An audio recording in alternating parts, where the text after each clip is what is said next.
الحمد للہ وحدہ والصلاة والسلام علی رسول اللہ وعلی آلہ وصحبہ ومن والاه اما بعد فاعوذ باللہ من الشیطان الرجیم رب اشرح لي صدری ويسر لي امری واحلل عقدۃ من لسانی یفقهوا قولی ربنا زدنا علما سبحانك لا علم لنا الا ما علمتنا انك انت العلیم الحکیم۔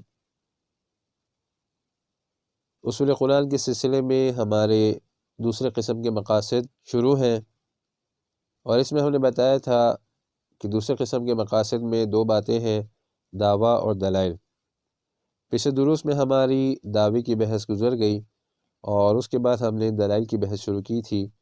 اس میں ہم نے بتایا تھا کہ دلائل کی بنیادی طور پر تین قسمیں ہیں، دلائل عقلیہ، دلائل نقلیہ اور دلائل وحیہ۔ پچھلے دروس میں دلائل عقلیہ اور اس کی اقسام کی بحث گزر گئی، اور اس کے بعد ہم نے دلائل نقلیہ کی بحث شروع کی تھی۔ دلائل نقلیہ کی تعریف ہم نے یہ بیان کی تھی کہ وہ دلائل کہ جن کا تعلق نقل سے ہو، پھر یہ نقل یا تو کسی عزت مند شخصیت کی طرف سے ہوتی ہے، یا کسی مقبول کتاب کی طرف سے، یا کسی ایسی چیز کی طرف سے جو کہ باطل کی طرف مائل نہ ہو، یعنی حق چیز ہو۔ پھر ہم نے بیان کیا تھا کہ دلائل نقلیہ کی 6 قسمیں ہیں۔ اس میں سے پہلی قسم دلیل نقلی من الانبیاء، یہ ہم نے بیان کر دی تھی۔ آج دوسری قسم دلیل نقلی من الملائکہ کا بیان کریں گے۔ دلیل نقلی من الملائکہ وہ دلیل ہے کہ جس میں توحید کی اس بات کے لیے فرشتوں کے حالات، ان کے اقوال اور فرشتوں کے افعال ذکر کیے جاتے ہیں، کیونکہ ان کی یہ حالت اس بات پر دلالت کرتی ہے کہ وہ نہ متصرف ہیں اور نہ وہ بندگی کے حقدار ہیں، بلکہ متصرف اور بندگی کے حقدار صرف ایک ذات ہے، اور وہ ہے اللہ تعالیٰ۔ تو فرشتوں کے حالات، ان کے اقوال اور افعال، یہ توحید کے لیے دلیل نقلی بنتے ہیں۔ پھر قرآن پاک میں یہ دلیل نقلی من الملائکہ مختلف طریقوں سے ذکر کی جاتی ہے۔ کبھی فرشتوں کے اقوال ذکر کیے جاتے ہیں کہ وہ خود کہتے ہیں کہ ہم غیب کا علم نہیں رکھتے، جیسے کہ سورہ بقرہ 32 نمبر آیت میں ہے، قالوا سبحانک لا علم لنا الا ما علمتنا، کہ ہمیں غیب کا کوئی علم نہیں ہے، ہمیں وہی علم ہے جو اللہ تعالیٰ نے ہمیں دیا ہے۔ کبھی یہ بیان کیا جاتا ہے کہ یہ فرشتے عاجز ہیں، محتاج ہیں، اللہ تعالیٰ کے حکم کے بغیر زمین کی طرف آ بھی نہیں سکتے، جیسا کہ سورہ مریم 64 نمبر آیت میں فرمایا، وَمَا نَتَنَزَّلُ إِلَّا بِأَمْرِ رَبِّكَ۔ کبھی فرمایا کہ یہ فرشتے تو اللہ تعالیٰ کی بندگی کرتے ہیں، اللہ تعالیٰ کی عبادت گزار ہے، إِنَّ الَّذِينَ عِندَ رَبِّكَ لَا يَسْتَكْبِرُونَ عَنْ عِبَادَتِهِ وَيُسَبِّحُونَهُ وَلَهُ يَسْجُدُونَ، کہ یہ فرشتے اللہ تعالیٰ کی عبادت سے تکبر نہیں کرتے، بلکہ یہ تو اللہ تعالیٰ کی پاکی بیان کرتے ہیں، اللہ تعالیٰ کے سامنے سجدہ ریز ہوتے ہیں۔ سورۃ الانبیاء 19 نمبر آیت میں فرمایا، وَمَنْ عِنْدَهُ لَا يَسْتَكْبِرُونَ عَنْ عِبَادَتِهِ وَلَا يَسْتَحْسِرُونَ، کہ یہ فرشتے اللہ تعالیٰ کی عبادت سے تکبر نہیں کرتے، يُسَبِّحُونَ اللَّيْلَ وَالنَّهَارَ وَلَا يَفْتُرُونَ، بلکہ یہ تو صبح شام اللہ تعالیٰ کی پاکی بیان کرتے ہیں۔ سورہ فاطر 1 نمبر آیت میں فرمایا کہ یہ فرشتے تو اللہ تعالیٰ کے پیغام رساں ہیں، اللہ تعالیٰ کے پیغام دنیا میں انبیاء کے پاس لے کے جاتے ہیں۔ الحمدللہ فاطر السماوات والارض جاعل الملائکۃ رسلا، یہ فرشتے اللہ تعالیٰ کے پیغام رساں ہیں۔ سورہ تحریم 6 نمبر آیت میں فرمایا کہ یہ فرشتے اللہ تعالیٰ کا حکم مانتے ہیں اور اللہ تعالیٰ کی نافرمانی نہیں کر سکتے، لا یعصون اللہ ما امرہم، کہ جو اللہ تعالیٰ انہیں حکم دیتے ہیں اس کی نافرمانی یہ لوگ نہیں کر سکتے، وَيَفْعَلُونَ مَا يُؤْمَرُونَ، اور جو بھی انہیں حکم دیا جاتا ہے تو اس کو پورا کرتے ہیں۔ ایک طریقہ سورہ سبا میں یہ بیان کیا گیا کہ یہ فرشتے اللہ تعالیٰ کی اجازت کے بغیر سفارش بھی نہیں کر سکتے، وَلَا تَنْفَعُ الشَّفَاعَةُ عِنْدَهُ إِلَّا لِمَنْ أَذِنَ لَهُ۔ دلیل نقلی من الملائکہ کا ایک طریقہ یہ ہے کہ اللہ تعالیٰ فرماتے ہیں کہ یہ فرشتے تو اللہ تعالیٰ کے معمور ہیں، اللہ تعالیٰ نے انہیں سجدے کا حکم دیا تھا۔ وَإِذْ قُلْنَا لِلْمَلَائِكَةِ اسْجُدُوا لِآدَمَ، سورہ بقرہ 36 نمبر آیت، کہ اللہ تعالیٰ نے انہیں حکم دیا تھا کہ آدم علیہ السلام کو سجدہ کرو، تو اللہ تعالیٰ کے معمور ہیں۔ ایک طریقہ یہ ہے کہ اللہ تعالیٰ فرشتوں کی ڈیوٹیاں بیان کرتے ہیں کہ اللہ تعالیٰ نے ان کو مختلف کاموں پر لگا رکھا ہے، جیسا کہ سورۃ الانفطار میں ذکر ہے کہ یہ فرشتے تو حفاظت پر اور اللہ تعالیٰ کی طرف سے لکھنے پر مقرر ہیں۔ وَإِنَّ عَلَيْكُمْ لَحَافِظِينَ كِرَامًا كَاتِبِينَ۔ ایک کام سورۃ الانعام 61 نمبر آیت میں ذکر ہے کہ یہ فرشتے روحوں کو قبض کرنے پر مقرر ہیں۔ حَتَّى إِذَا جَاءَ أَحَدَكُمُ الْمَوْتُ تَوَفَّتْهُ رُسُلُنَا وَهُمْ لَا يُفَرِّطُونَ۔ ایک کام یہ ذکر ہے کہ یہ فرشتے جنت اور جہنم کے دروازوں پر مقرر ہیں اللہ تعالیٰ کی طرف سے۔ حَتَّى إِذَا جَاءُوهَا وَفُتِحَتْ أَبْوَابُهَا وَقَالَ لَهُمْ خَزَنَتُهَا، سورۃ الزمر 71 نمبر آیت۔ تو بہرحال ان آیات میں یہ بات ذکر ہے کہ فرشتے عبادت کے لائق نہیں ہیں، معبود نہیں ہیں، بلکہ یہ تو خود اللہ تعالیٰ کے محتاج ہیں، اللہ تعالیٰ کے حکم سے کام کرتے ہیں، اللہ تعالیٰ کی طرف سے مختلف کاموں پر مقرر ہیں۔ تو ان کا عجز بیان ہے ان آیتوں میں، اور یہ دلائل نقلیہ ہیں توحید کے اس بات پر۔ تو یہ دلیل نقلی کی دوسری قسم، دلیل نقلی من الملائکہ۔ تیسرے نمبر پر ہے دلیل نقلی من الاولیاء، اللہ تعالیٰ کے نیک اولیاء کے ذکر کے ذریعے۔ دلیل نقلی من الاولیاء وہ دلیل ہے کہ جس میں پچھلے مومنوں کے حالات کا بیان ہو کہ انہوں نے بھی توحید کا اقرار کیا تھا، توحید کو مانا تھا، وہ توحید کی دعوت دیتے تھے، انہوں نے توحید کے لیے مجاہدے کیے، مشکلات برداشت کی، قربانیاں دیں۔ تو یہ ایک طریقہ ہے، یہ ایک دلیل ہے، دلیل نقلی توحید کے اس بات کے لیے، دلیل نقلی من الاولیاء۔ پھر یہ دلیل بھی مختلف طریقوں سے ذکر کی جاتی ہے۔ کبھی اس میں پچھلے اہل کتاب کے حالات بیان کیے جاتے ہیں کہ انہوں نے توحید کا اقرار کیا تھا، قرآن کریم کو مانا تھا، نبی کو مانا تھا۔ اسی طرح ان کی اور بھی بہت سی صفات ذکر کی جاتی ہیں، جیسا کہ سورہ آل عمران میں اللہ تعالیٰ فرماتے ہیں کہ یہ تمام اہل کتاب برابر نہیں ہیں، لیسوا سواء من اہل الکتاب امۃ قائمۃ یتلون آیات اللہ آناء اللیل وہم یسجدون۔ ان میں ایک جماعت ایسی ہے کہ جو کہ اللہ تعالیٰ کی آیات کی صبح شام تلاوت کرتی ہے، یؤمنون باللہ والیوم الآخر ویأمرون بالمعروف وینہون عن المنکر، اللہ تعالیٰ پر اور آخرت پر ایمان رکھتے ہیں یہ لوگ، امر بالمعروف اور نہی عن المنکر کرتے ہیں، ویسارعون فی الخیرات اور نیکی کے کاموں میں جلدی کرتے ہیں۔ تو یہ اہل کتاب کی بعضی صفات کا ذکر۔ اسی طرح کا مضمون سورہ نساء 162 نمبر آیت میں ہے، لیکن الراسخون فی العلم منہم والمؤمنون یؤمنون بما انزل الیک وما انزل من قبلک، کہ اہل کتاب میں سے جو اہل حق علماء ہیں وہ اس قرآن پر بھی ایمان رکھتے ہیں، اور اس قرآن سے پہلے جتنی کتابیں نازل ہوئی، شریعت نازل ہوئی، اس پر بھی ایمان رکھتے ہیں۔ اسی طرح کا مضمون قرآن کریم میں مختلف جگہوں پر مذکور ہے۔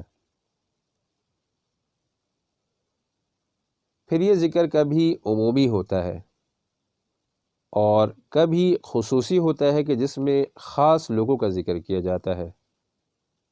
پچھلی امتوں میں سے خاص لوگوں کا ذکر کیا جاتا ہے کہ جنہوں نے توحید کا اقرار کیا، توحید کے لیے قربانیاں دیں، ہجرتیں کی، توحید کے نظام کے لیے انہوں نے جہاد کیا اور شہید ہوئے، تو ان کا ذکر کیا جاتا ہے۔ جیسا کہ قرآن کریم میں ان جادوگروں کا ذکر ہے کہ جنہوں نے موسیٰ علیہ السلام سے مقابلہ کیا، انہوں نے ہزاروں کی تعداد میں اپنی رسیاں پھینکی اور جادو کے ذریعے ان رسیوں کو سانپ کی شکل دے دی۔ موسیٰ علیہ السلام نے اللہ تعالیٰ کے حکم سے اپنی عصا پھینکی جس نے ایک اژدہے کی شکل اختیار کر لی، اور ان تمام ہزاروں رسیوں کو وہ نگل گیا۔ تو جادوگر یہ دیکھ کر سمجھ گئے کہ یہ کوئی جادو نہیں بلکہ یہ تو اللہ تعالیٰ کے سچے نبی ہیں، اور یہ معجزہ ہے جو کہ اللہ تعالیٰ کی طرف سے انہیں دیا گیا ہے، تو وہ یہ دیکھ کر ایمان لے آئے۔ تو اللہ تعالیٰ نے ان کا یہ واقعہ قرآن کریم میں ذکر فرمایا، اور متعدد جگہ یہ واقعہ ذکر ہے کہ جب یہ ایمان لے آئے تو فرعون نے ان کو دھمکی دی، اگر تم اپنے ایمان سے پیچھے نہیں ہٹے تو میں تمہیں قتل کر دوں گا۔ تو وہاں ان کی جرأت اور بہادری کا اللہ تعالیٰ نے ذکر فرمایا کہ انہوں نے فرعون کو جواب دیا کہ انا الی ربنا منقلبون، کہ اگر تم ہمیں قتل کر دو گے تو ہم تو پھر اپنے رب کی طرف چلے جائیں گے۔ وما تنقم منا الا ان آمنا بآیات ربنا، اور تم ہم سے جو انتقام لے رہے ہو، ہم پہ جو ظلم کرو گے، وہ صرف اس وجہ سے ہے کہ ہم اپنے رب پر ایمان لے آئے ہیں۔ تو یہ دلیل نقلی ہے من الاولیاء، اور اس میں خصوصی خاص لوگوں کا ذکر ہے جو کہ ایمان لے کر آئے۔ اسی طرح سورہ کہف میں اصحاب کہف کا ذکر ہے کہ جنہوں نے ظالم بادشاہ کے سامنے کھڑے ہو کر علی الاعلان اپنے ایمان کا اقرار کیا اور بادشاہ کی پیشکش کو ٹھکرایا۔ اللہ تعالیٰ نے فرمایا وَرَبَطْنَا عَلَىٰ قُلُوبِهِمْ، کہ ہم نے ان کے دلوں کو مضبوط کیا، اِذْ قَامُوا، اس وقت کہ جب وہ کھڑے ہوئے ظالم بادشاہ کے سامنے، فَقَالُوا، تو انہوں نے بہادری سے کہا، رَبُّنَا رَبُّ السَّمَاوَاتِ وَالْأَرْضِ، ہمارا رب آسمانوں اور زمین کا رب ہے، لَن نَدْعُوَ مِن دُونِهِ إِلَٰهًا، ہم کبھی بھی اللہ تعالیٰ کے علاوہ کسی کی عبادت نہیں کریں گے۔ تو اللہ تعالیٰ نے ان کے اس بہادری اور شجاعت کے کردار کو قرآن پاک میں ذکر فرمایا۔ تو یہ بھی ایک دلیل نقلی من الاولیاء۔ اسی طرح تیسرے نمبر پر سورہ کہف میں ذوالقرنین کا ذکر ہے۔ ذوالقرنین یہ اللہ تعالیٰ کے ایک نیک بزرگ اور ولی تھے، ان کا ذکر ہے دلیل نقلی کے طور پر وَيَسْأَلُونَكَ عَنِ ذِي الْقَرْنَيْنِ قُلْ سَأَتْلُو عَلَيْكُمْ مِنْهُ ذِكْرًا۔ سورہ لقمان میں لقمان حکیم کا ذکر ہے، اذ قال لقمان لابنہ وهو یعظہ یا بنی لا تشرک باللہ، کہ انہوں نے اپنے بیٹے کو اس کی وصیت کی، یا بنیا، اے میرے بیٹے، لا تشرک باللہ، کہ اللہ تعالیٰ کے ساتھ کسی کو شریک نہ کرنا۔ تو یہ ایک دلیل نقلی من الاولیاء کی مثال۔ اسی طرح سورہ یاسین میں صاحب یاسین کا ذکر ہے کہ جنہوں نے موسیٰ علیہ السلام کی حمایت کی اور اپنی قوم کی مخالفت کی۔ وَجَاءَ مِنْ أَقْصَى الْمَدِينَةِ رَجُلٌ يَسْعَىٰ قَالَ يَا قَوْمِ اتَّبِعُوا الْمُرْسَلِينَ۔ سورہ مؤمن میں آل فرعون کے رجل مومن کا ذکر ہے کہ جنہوں نے موسیٰ علیہ السلام کی حمایت کی اور شروع میں اپنا ایمان چھپا کے رکھا اور رفتہ رفتہ پھر اپنے ایمان کو ظاہر کیا۔ تو اللہ تعالیٰ نے قرآن کریم میں ان کے اس بہادری اور شجاعت کے کردار کو ذکر کیا دلیل نقلی کے طور پر۔ تو یہ کچھ مثالیں تھیں دلیل نقلی من الاولیاء خصوصی کی۔ چوتھے نمبر پر ہے دلیل نقلی من الکتب السابقہ، یعنی وہ دلیل کہ جس میں اس بات کا ذکر ہو کہ پچھلی کتابیں جتنی گزری ہیں، تورات، زبور، انجیل، اسی طرح انبیاء کے جو صحائف ہیں، ان میں بھی توحید، قرآن پاک اور رسول اللہ صلی اللہ علیہ وسلم کی تصدیق موجود ہے۔ جیسا کہ سورہ آل عمران کے شروع میں 3 نمبر اور 4 نمبر آیت میں ہے کہ تورات اور انجیل بھی اسی لیے نازل کی گئی تھی کہ لوگوں کو توحید اور ایمان کی ہدایت ملے۔ وَأَنزَلْنَا التَّوْرَاةَ وَالْإِنجِيلَ مِن قَبْلُ هُدًى لِلنَّاسِ وَأَنزَلَ الْفُرْقَانَ۔ اسی طرح سورہ مائدہ میں بھی 44 نمبر آیت میں اسی طرح کا مضمون مذکور ہے کہ تورات اور انجیل بھی قرآن کریم کی طرح فیصلوں کے لیے، ہدایت کے لیے، روشنی کے لیے اور قرآن کریم کی تصدیق کے لیے بھیجی گئی۔ اِنَّا أَنزَلْنَا التَّوْرَاةَ فِيهَا هُدًى وَنُورٌ۔ سورہ اعراف 157 نمبر آیت میں اس بات کا ذکر ہے کہ تورات اور انجیل میں بھی نبی آخر الزماں صلی اللہ علیہ وسلم کی صفات موجود تھی۔ الذین یتبعون الرسول النبی الامی الذی یجدونہ مکتوبا عندہم فی التوراۃ والانجیل۔ سورہ بنی اسرائیل میں یہ فرمایا کہ تورات میں یہ مسئلہ مذکور ہے کہ اللہ تتخذوا من دونی وکیلا، کہ اللہ تعالیٰ کے علاوہ وکیل، متصرف، نفع و ضرر کا مالک کوئی اور نہیں۔ تو یہ دلیل نقلی من الکتب السابقہ۔ 5 نمبر پر ہے دلیل نقلی من الجن، یعنی وہ دلیل کہ جس میں جنات کے حالات کا بیان ہو۔ کہ انہوں نے بھی توحید کو قبول کیا، توحید کا اقرار کیا، اور اس بات کا بیان ہو کہ وہ الہہ نہیں ہے، معبود نہیں ہے، بلکہ وہ تو خود عاجز ہے اور غیب دان نہیں ہے۔ جیسے کہ سورہ احقاف اور سورہ جن میں ان کے واقعات مذکور ہیں کہ جب انہوں نے قرآن کریم کو سنا تو قرآن پر بھی ایمان لے آئے اور رسول اللہ صلی اللہ علیہ وسلم پر بھی ایمان لے آئے، اور پھر واپس جا کر اپنی قوم کو توحید کی دعوت دی، اسلام کی دعوت دی، شرک سے منع کیا۔ تو یہ دلیل نقلی ہے توحید کے اس بات کے لیے، اور اس میں رد ہے شرک کا۔ سورہ سبا میں یہ بات مذکور ہے کہ جنات غیب نہیں جانتے، کیونکہ جب سلیمان علیہ السلام نے انہیں بیت المقدس کی تعمیرات پہ لگایا اور اسی دوران سلیمان علیہ السلام کی وفات ہو گئی، تو یہ بات جنات کو نہیں معلوم تھی، اور وہ اسی طرح حسب سابق کام میں لگے رہے۔ تو اس سے ثابت ہوا کہ جنات کو غیب کا علم نہیں ہے۔ اسی طرح سورہ سبا میں ایک مضمون یہ مذکور ہے جنات کے بارے میں کہ وہ عاجز ہیں، سلیمان علیہ السلام کی خدمتیں کرتے تھے، ان کے حکم کی تعمیل کرتے تھے۔ تو بہرحال یہ دلیل نقلی کی پانچویں قسم، دلیل نقلی من الجن۔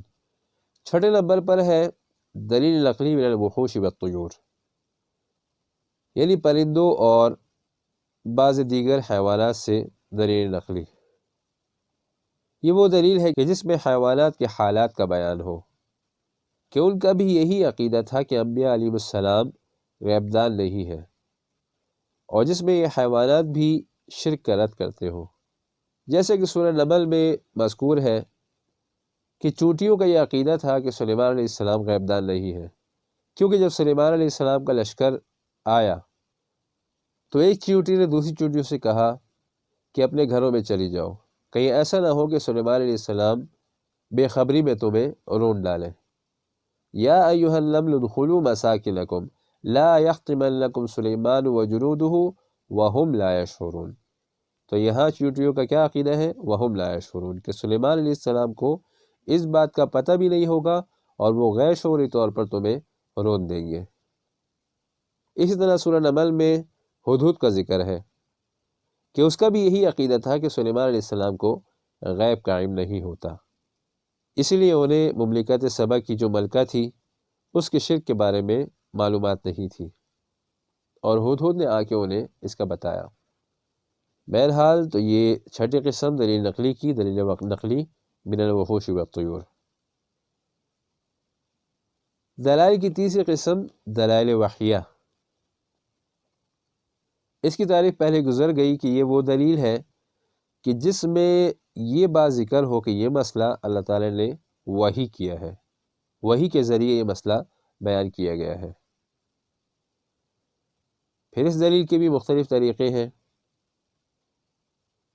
ایک طریقہ یہ ہے کہ اللہ تعالیٰ فرماتے ہیں کہ اس مسئلے کے بارے میں اللہ تعالیٰ نے کتاب بھیجی ہے، یعنی یہ توحید کا مسئلہ بھیجا ہوا مسئلہ ہے۔ سورہ آل عمران 3 نمبر آیت میں فرمایا نزل علیک الکتاب بالحق مصدقا لما بین یدیہ، کہ اللہ تعالیٰ نے آپ پر یہ کتاب نازل کی ہے حق کے ساتھ۔ تو یہ اللہ تعالیٰ کی طرف سے بھیجا ہوا مسئلہ ہے، تو یہ دلیل وحی۔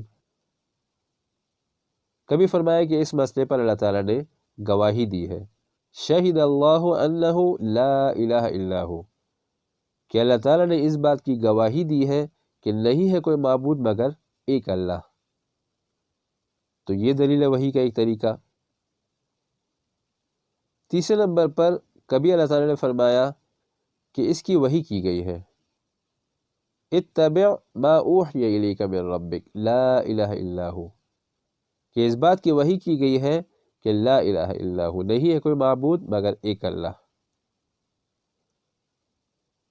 کبھی فرمایا کہ اللہ تعالیٰ نے یہ فرمایا ہے وقال اللہ لا تتخذوا الہین اثنین، کہ اللہ تعالیٰ فرماتے ہیں کہ دو الہ نہ بناؤ، انما هو الہ واحد، کیونکہ الہ وہ صرف ایک الہ ہے اللہ تعالیٰ۔ سورہ النحل 51 نمبر آیت۔ کبھی فرمایا کہ اللہ تعالیٰ نے اس کا فیصلہ فرمایا ہے وَقَضَى رَبُّكَ أَلَّا تَعْبُدُوا إِلَّا إِيَّاهُ، کہ اس بات کا اللہ تعالیٰ نے فیصلہ کر دیا ہے کہ عبادت نہ کرو مگر ایک اللہ کی۔ سورہ بنی اسرائیل 23 نمبر آیت۔ کبھی رسول اللہ صلی اللہ علیہ وسلم کو حکم فرمایا کہ آپ کہہ دیجئے کہ مجھے حکم دیا گیا ہے اس بات کا، قل انی امرت ان اعبد اللہ مخلصا لہ الدین، کہ میں عبادت کروں صرف ایک اللہ کی خالص۔ دلیل وحیہ کا ایک طریقہ یہ ہے کہ اللہ تعالیٰ رسول اللہ صلی اللہ علیہ وسلم کو حکم فرماتے ہیں کہ آپ کہہ دیجئے کہ مجھے غیر اللہ کی عبادت سے منع کیا گیا ہے، قل انی نہیت ان اعبد الذین تدعون من دون اللہ، کہ مجھے منع کیا گیا ہے کہ میں عبادت کروں اللہ تعالیٰ کے علاوہ غیر اللہ کی۔ تو بہرحال یہ دلائل کی 3 اقسام، دلائل عقلیہ، دلائل نقلیہ اور دلائل وحیہ۔ تو یہاں پر ہمارے دوسرے قسم کے مقاصد دعویٰ اور دلائل ختم ہوئے۔ آئندہ درس میں انشاءاللہ تیسرے قسم کے مقاصد کا بیان شروع کریں گے کہ جن کا تعلق مختلف آیاتوں کے ساتھ ہوتا ہے۔ تو آج کا درس یہیں تک۔ سبحانک اللہم و بحمدک، نشہد ان لا الہ الا انت، نستغفرک و نتوب الیک۔